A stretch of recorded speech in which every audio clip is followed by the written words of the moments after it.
प्रदेश सरकार के सलाहकार श्री अवनीश अवस्थी जी, अपर मुख्य सचिव वित्त श्री दीपक कुमार जी, सचिव वित्त श्रीमती संदीप कौर जी, वित्त विभाग के हमारे सभी अधिकारीगण, अधीनस्थ सेवा चयन आयोग के अध्यक्ष श्री एस एन सामंत जी,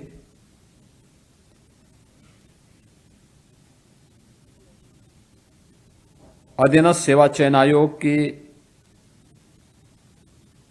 परीक्षा में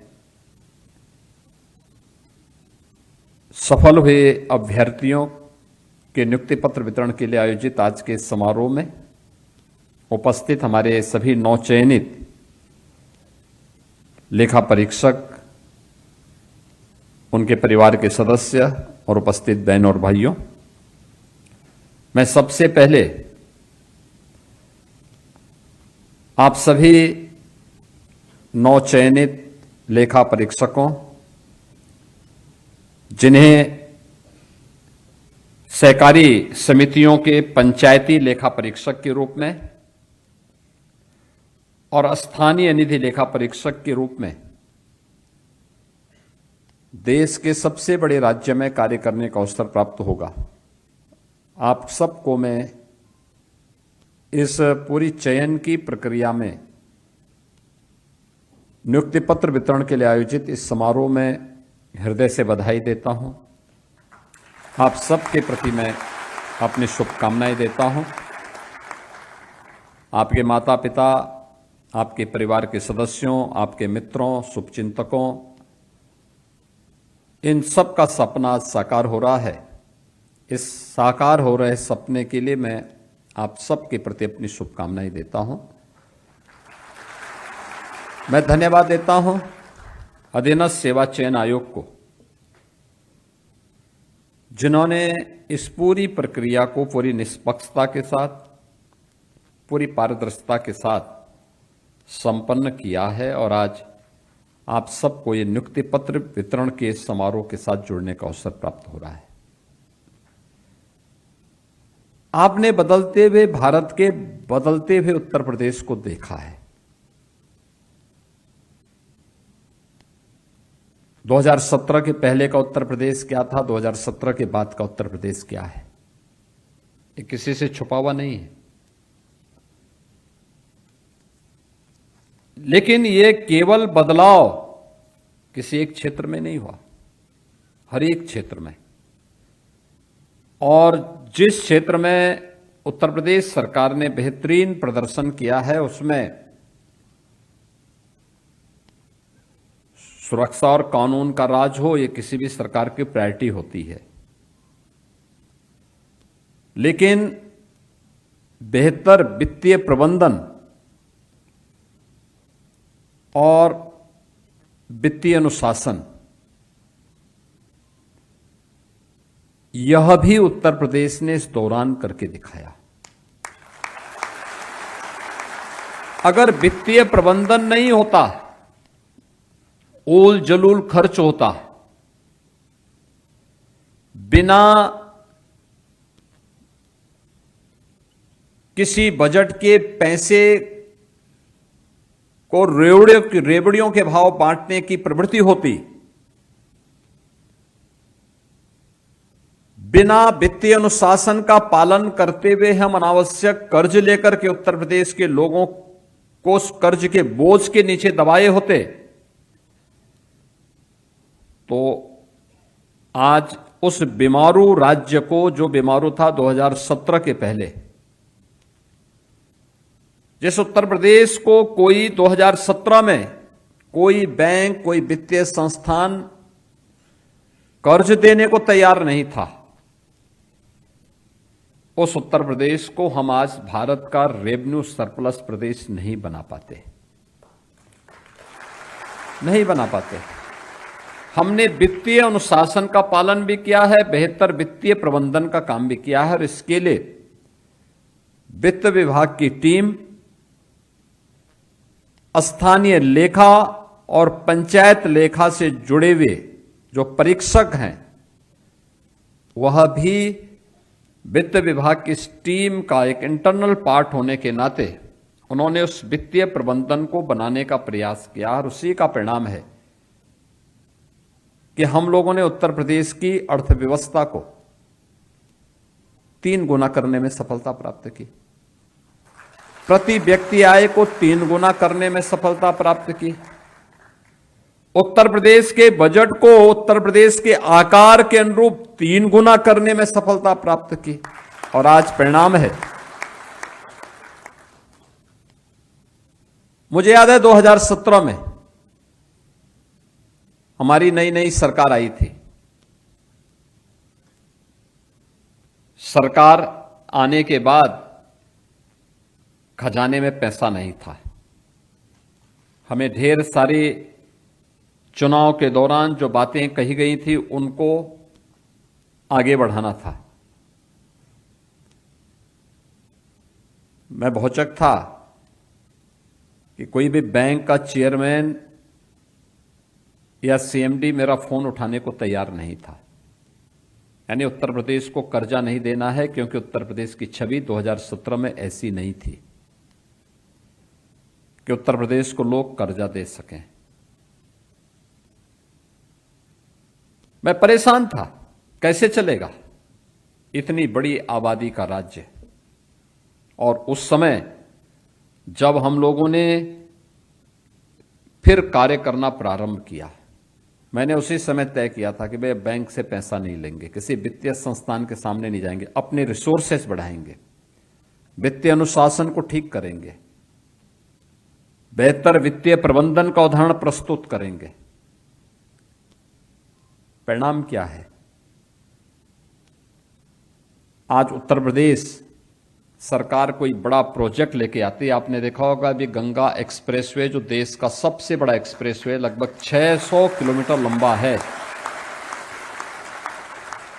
जब गंगा एक्सप्रेसवे को हम बना रहे थे तब भी हम लोग बैंक के पास नहीं गए कि हमें कर्जा चाहिए। याद करिए, गंगा एक्सप्रेसवे में कुल 36,000 करोड़ रुपए से अधिक पैसा लगा है। और लगा ही नहीं है, इसके अलावा उसमें 9 इंडस्ट्रियल एंड लॉजिस्टिक हब अलग से विकसित हो रहे हैं। उसके लिए भी लगभग 7,000 एकड़ लैंड अतिरिक्त ली गई है। कुल मिलाकर के अगर आप देखेंगे तो इस पूरे एक्सप्रेस वे पर 42,000 करोड़ रुपए से अधिक खर्च हुए हैं, एक्सप्रेस वे के साथ साथ इंडस्ट्रियल क्लस्टर और लॉजिस्टिक हब के निर्माण के लिए। लेकिन बैंकर्स लाइन लगाए खड़े थे कि साहब हम पैसा देना चाहते हैं, हम पैसा देना चाहते हैं, आप हमारा पैसा लगाइए, हमारा पैसा लगाइए। हमने कहा उत्तर प्रदेश बदल चुका है, अब उत्तर प्रदेश बदल चुका है। हम अब रेवेन्यू सरप्लस स्टेट हैं। लगातार कर्ज जो पिछली सरकारों ने लिया था, उस कर्ज को हम नीचे करने में सफल हुए हैं और उत्तर प्रदेश की अर्थव्यवस्था को हम काफी आगे बढ़ा चुके हैं। अब देश के टॉप 3 अर्थव्यवस्था में कोई नाम आता है तो यूपी का नाम आता है। पहले बॉटम 3 में यूपी का नाम आता था।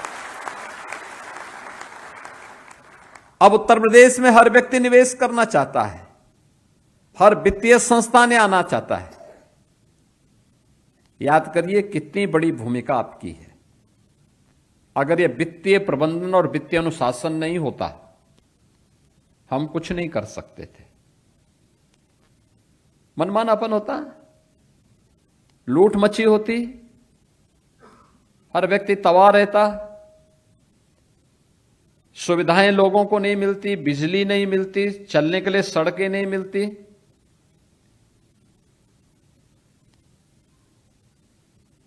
ये वित्तीय अनुशासनहीनता और कुप्रबंधन का इससे ज्यादा विभत्स दृश्य क्या होगा?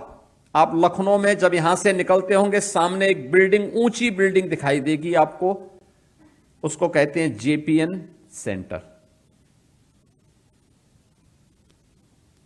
इमरजेंसी के खिलाफ जिस महापुरुष ने शंखनाद करके भारत के लोकतंत्र की बहाली के लिए अपना योगदान दिया था, ऐसे जयप्रकाश नारायण जी के नाम पे वो सेंटर 2017 के पहले समाजवादी पार्टी की सरकार में बनना प्रारंभ हुआ। लागत थी 200 करोड़, खर्च हो गए 860 करोड़ और अभी भी अधूरा। यह है वित्तीय कुप्रबंधन।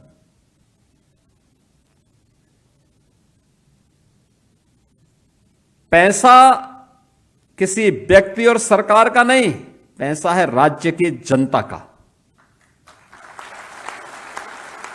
लेकिन सरकार किस तरीके से दुरुपयोग करती है, यानी इतना भारी भरकम पैसा खर्च होने, जहां 200 करोड़ खर्च होने थे 860 करोड़ खर्च हो गए और तब भी अधूरा। तब भी अधूरा। कहने में लोगों को शर्म भी नहीं लगती कि हम ये बना रहे थे। अरे कम से कम जयप्रकाश जी जैसे स्वतंत्रता संग्राम सेनानी और लोकतंत्र को पुनर्जीवित करने वाले उस महापुरुष के नाम को तो अपमानित नहीं करते। लेकिन यह दृश्य प्रदेश की राजधानी लखनऊ में, और ये अकेले यहीं पे नहीं हुआ। हमारे प्रदेश के अंदर 1 दर्जन से अधिक ऐसे मामले हैं जो बड़े बड़े मामले हैं, जिसमें हजारों करोड़ रुपए का वारा न्यारा हुआ। वित्तीय कुप्रबंधन यही है।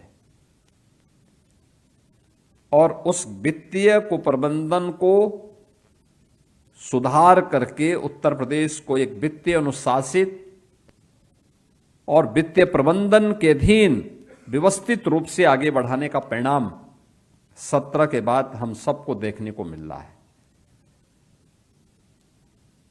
आप सोचो, 2017 के पहले केवल एक्साइज में यूपी को केवल 12,000 करोड़ मिलते थे, और आज हम 62-63 हजार करोड़ रुपया ले रहे हैं। जो लीकेजेज होते थे ना, ऐसा नहीं कि वो लीकेजेज केवल लीकेजेज थे, और लीकेजेज में बहुत सारे लोगों के शेयर रहे होंगे, नेताओं का रहा होगा, सरकार के कुछ लोगों के द्वारा डकैती डाली जा रही थी। जो पैसा प्रदेश के विकास में खर्च होना चाहिए था, कैसे लूट मचाई हुए थे। हर एक क्षेत्र में यही स्थिति थी, और इसीलिए आपकी भूमिका बहुत महत्वपूर्ण है। सहकारी समिति के अधीन स्थानीय स्तर पर स्थानीय लेखा, जितने भी हमारी नगर पालिका है, नगर निगम है, उनका कितना पैसा जा रहा है, उनकी इनकम क्या है, कैसे वो अपनी इनकम को बढ़ा सकते हैं, इसमें वित्तीय प्रबंधन कैसे रख सकते हैं, क्योंकि ये वित्तीय प्रबंधन उन्हें आत्मनिर्भरता की ओर लेके जाएगी। आत्मनिर्भरता की पहली शर्त है कि उसको स्वयं वित्तीय अनुशासित होना पड़ेगा, बेहतरीन वित्तीय प्रबंधन करना पड़ेगा। अगर यह उनके पास गुण नहीं है तो कितना भी पैसा आएगा, उसका फ्लो अगर बाहर की तरफ होगा तो हालत खराब होनी है। ऐसे ही पंचायती राज संस्थाएं, आप याद करिए, ये सब हमारी नींव है। प्रधानमंत्री जी के द्वारा विजन दिया गया है देश को 2047, भारत के यानी 140 करोड़ भारतीयों के सपने का भारत, मतलब विकसित भारत, आत्मनिर्भर भारत, जहां पर हर व्यक्ति के चेहरे पर खुशहाली हो, हर नौजवान के हाथ को कार्य हो, हर किसान अपनी लहलहाती हुई फसलों को देख करके झूमता हुआ दिखाई दे, हर बेटी और हर बहन को सुरक्षा के साथ साथ स्वावलंबन के पथ पर अग्रसर किया जा सके, हर कारीगर अपनी कारीगरी पर गौरव की अनुभूति कर सके, ऐसा भारत। उस भारत के निर्माण की दिशा में शुरुआत कहां से होनी है? सबसे छोटी इकाई से ग्राम पंचायत, हमारी नगर निकाय, नगर पंचायत है, नगर पालिका है, नगर निगम है, क्षेत्र पंचायत है, जिला पंचायत है, हम विकसित उत्तर प्रदेश की बात करें और अपने गांव की बात न करें, नगर की बात न करें, ये सपना पूरा नहीं हो पाएगा। और इसके लिए उन्हें वित्तीय प्रबंधन के गुण सिखाना, कैसे बेहतर वित्तीय प्रबंधन और वित्तीय अनुशासन का परिचय देकर के हम अपने यहां अपनी यूनिट को आत्मनिर्भर बना सकते हैं, कैसे हम उसे स्मार्ट बना सकते हैं। ये इंटरनल ऑडिट के रूप में आपकी एक बड़ी भूमिका वहां पर हो सकती है। कभी कभी ऑडिटर जो होते हैं ना, वो कभी कभी स्वयं भी मनमाना करने लगते हैं, उससे बचना, सही को सही और गलत को गलत, और उनको सही सुझाव भी देना, क्या उनको करना है, कैसे कर सकते हैं, आय और व्यय में संतुलन कैसे बनाए रखा जा सकता है। ये सभी बातों को बेहतर तरीके से अगर आप बता पाएंगे तो नींव हमारी मजबूत होगी, और विकसित भारत और आत्मनिर्भर भारत की नींव मजबूत होगी तो विकसित उत्तर प्रदेश की संकल्पना को आगे बढ़ाने में कोई समस्या नहीं। और यह कार्य आपका है, यही दायित्व है, इसी की आपको ट्रेनिंग मिलनी है। आपने देखा होगा ये 500 जो लेखा परीक्षक चयनित हुए हैं, आप में से एक भी व्यक्ति ने, किसी ने भी सिफारिश नहीं की होगी, किसी ने भी नहीं। मैं मंच पे जो 2 लोग शाहजहांपुर के थे उनको इसलिए बोल रहा था क्योंकि वित्त मंत्री उन्हीं के क्षेत्र के थे, लेकिन वित्त मंत्री को भी नहीं पता होगा कि हमारे शाहजहांपुर के किसी व्यक्ति का चयन हो रहा है, क्योंकि वो उतना गोपनीय होता है, किसी को नहीं पता होता है। पूरी प्रक्रिया इतनी गोपनीय होती है कि मुझे भी नहीं पता होता है, वित्त मंत्री को भी नहीं पता होता है, एडिशनल चीफ सेक्रेटरी वित्त को भी नहीं पता होता है। पूरी प्रक्रिया इतनी गोपनीय तरीके से, ट्रांसपेरेंट और पारदर्शी तरीके से संपन्न की जाती है। आप सब 500 लोग यहां बैठे हैं, अधीनस्थ सेवा चयन आयोग ने जिन्होंने इस पूरी प्रक्रिया को संपन्न किया, उसके चेयरमैन यहां बैठे हैं। आप में से कोई जानता भी नहीं होगा कि ये चेयरमैन है, और उनके नेतृत्व में इस पूरी प्रक्रिया को उसी के तहत वो किया गया, संपन्न किया गया, और परिणाम है आज आपको नियुक्ति पत्र वितरित हो रहे हैं। क्या जितने भी अभ्यर्थी रहे होंगे, जो भी एप्लीकेंट रहे होंगे, उन सबको लगा कि हां प्रक्रिया बहुत पारदर्शी है। जब प्रक्रिया पारदर्शी है तो किसी को कंप्लेंट करने की आवश्यकता भी नहीं पड़ी। जब किसी को कंप्लेंट करने की आवश्यकता नहीं पड़ी तो न्यायालय को स्टे करने का भी आवश्यकता नहीं पड़ी।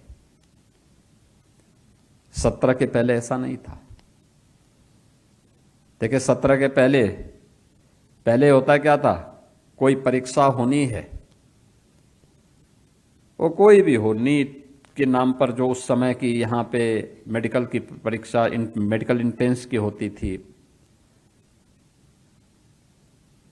इंजीनियरिंग कॉलेजेस में होती थी, या किसी भी अन्य कोई भी नियुक्ति से जुड़े हुए अधीनस्थ सेवा चयन आयोग का हो, उत्तर प्रदेश लोक सेवा आयोग का हो, उत्तर प्रदेश में माध्यमिक शिक्षा चयन आयोग, उच्चतर शिक्षा चयन आयोग या पुलिस भर्ती की कोई भी परीक्षा होती थी, सबसे पहला तो काम क्या होता था, पेपर बनते समय ही वो लीक हो जाता था। जो बचा रहता था वह चाचा भतीजे की जोड़ी पूरी कर देती थी।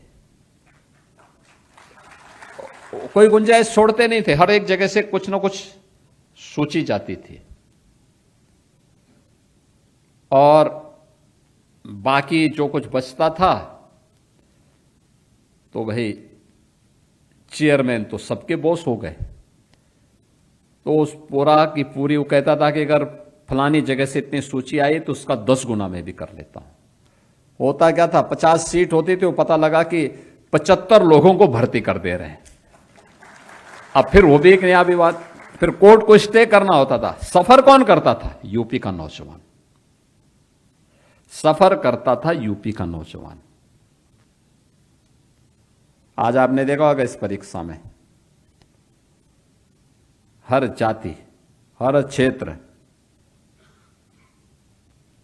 हर संप्रदाय, हर मजहब से जुड़े हुए लोग यहां चयनित होकर के आए।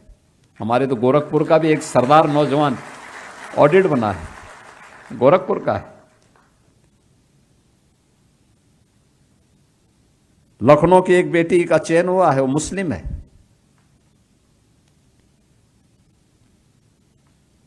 भेदभाव किसी के साथ नहीं, वो योग्य है, उसका चयन होगा, कोई उसको रोक नहीं सकता आगे बढ़ने से। और यही सरकार की कसौटी होती है, यही सरकार की कसौटी है कि योग्यता को सम्मान देना, योग्यता के लिए बेहतरीन प्लेटफॉर्म देना जिससे वो आगे बढ़ सके। हमारी जीरो टॉलरेंस अपराध और अपराधियों के प्रति है, लेकिन हमारी जीरो टॉलरेंस भ्रष्टाचार और भ्रष्टाचारियों के प्रति भी है। और हर योग्य व्यक्ति को बिना भेदभाव के योग्य प्लेटफॉर्म मिले जिससे वो आगे बढ़ सके, उसके मार्ग के बैरियर को हटाना इस सरकार की जिम्मेदारी बनती है। और सरकार ने उस कार्य को यहां पर संपन्न किया है। और इसीलिए मैं आप सबसे कहना चाहूंगा, अभी आपको जो उपदेश खन्ना जी दिए, इसीलिए उन्होंने दिया है क्योंकि उनको भी जूझना पड़ता होगा वित्त विभाग में एक लंबे समय से मंत्री होने के नाते।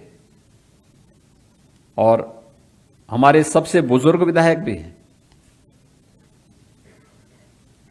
शाहजहांपुर के लोगों ने 9 बार से उनको विधायक चुना है। एक लंबा अनुभव उनके पास, लंबा अनुभव। मैं धन्यवाद दूंगा शाहजहांपुर के लोगों को,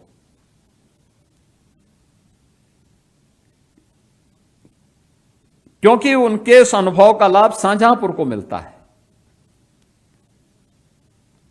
और उनकी सक्रियता, 5 दिन कहीं भी रहें लखनऊ में या प्रदेश के अंदर कोने में, लेकिन शनिवार रविवार के दिन तो शाहजहांपुर जरूर पहुंच जाते हैं। मैं कल भी देख रहा था, कल भी वो शाहजहांपुर में थे। तो मैं सोच रहा था, मैंने कहा भी खन्ना जी अभी शाहजहांपुर में कल शाम को मैं देख रहा था, आज कार्यक्रम में कैसे पहुंचेंगे। लेकिन अभी सुबह मैंने जब जानकारी ली तो पता लगा खन्ना जी पहुंच चुके हैं। यानी ये चीजें दिखती हैं। उन्होंने जो बात कही अपने अनुभव पर आधारित कही, और उन्होंने जो बात कही है कि किसी लोभ लालच में आए बगैर आपको उस संस्था, व्यक्ति से महत्वपूर्ण संस्था होती है। एक व्यक्ति को बचाने के लिए हम ग्राम पंचायत के साथ, स्थानीय निकाय के साथ खिलवाड़ नहीं होने देना चाहिए, क्योंकि उसमें हजारों और लाखों लोगों का हित जुड़ा होता है। अगर व्यक्ति गलत किया है तो उसके खिलाफ आपको लिखना चाहिए, और नहीं किया है बिना किसी दबाव में उस कार्य को गलत तरीके से भी नहीं रेखांकित करना चाहिए, और अपने सुझाव भी देने चाहिए कैसे ठीक हो सकता है।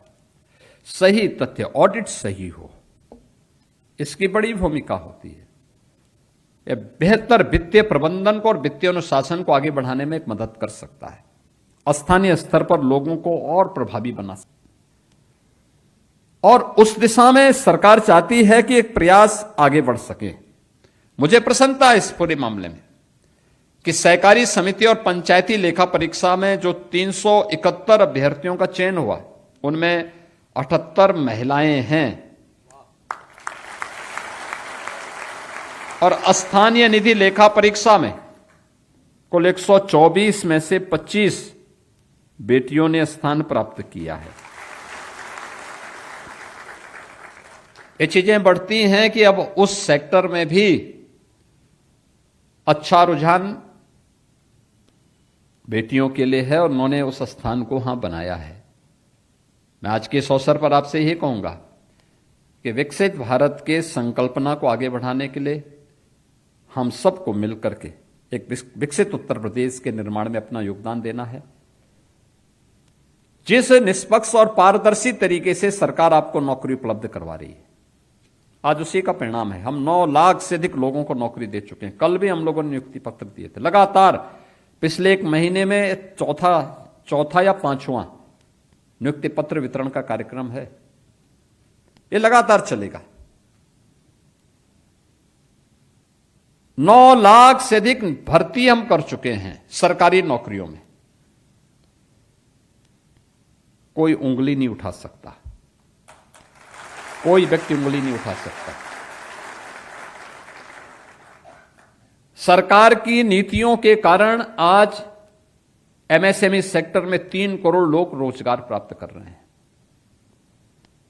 कानून का राज होने के कारण लाखों नौजवानों को यहां पर हुए निवेश में रोजगार और नौकरी प्राप्त हुई है। अलग अलग सेक्टर में आत्मनिर्भरता के लक्ष्य को प्राप्त किया जा रहा है। कहीं ड्रोन दीदी के रूप में, लखपति दीदी के रूप में, कहीं वीसी सखी के रूप में, कहीं मिल्क प्रोड्यूसर के रूप में। यह बेहतरीन उदाहरण है। कहीं पीएम स्टार्टअप के रूप में, कहीं पीएम स्टैंडअप के रूप में, कहीं पर मुख्यमंत्री युवा उद्यमी स्कीम के अंतर्गत आज नौजवानों को आत्मनिर्भरता के पथ पर अग्रसर किया जा रहा है। सरकार अपने डबल इंजन की सरकार प्रधानमंत्री मोदी जी के विजन के अनुरूप प्रभावी ढंग से उनके विजन को जमीनी धरातल पर क्रियान्वित करने के लिए पूरी प्रतिबद्धता के साथ कार्य कर रही है। हम सब भी उस अभियान का हिस्सा बने। जो व्यक्ति जिस क्षेत्र में काम कर रहा है उसमें राष्ट्र प्रथम के भाव के साथ कार्य करेगा तो परिणाम आएगा, और हम सब मिलकर के उस दिशा में प्रयास कर सकेंगे। इस विश्वास के साथ मैं एक बार फिर से आप सभी को हृदय से बधाई देता हूं। आपके माता पिता, आपके परिवार के सदस्यों, जिनका सपना साकार हो रहा है आपकी इस सफलता के कारण, उसके लिए मैं आप सबको, आपके परिवार के सभी सदस्यों को भी हृदय से बधाई देता हूं, अपनी शुभकामनाएं देता हूं। अधीनस्थ सेवा चयन आयोग को इस पूरी प्रक्रिया को पारदर्शी तरीके से संपन्न करने के लिए हृदय से धन्यवाद देता हूं, और आप सबका यूपी गवर्नमेंट का पार्ट बनने के लिए भी आप सबका स्वागत करते अपनी वाणी को विराम देता हूं। धन्यवाद। जय हिंद।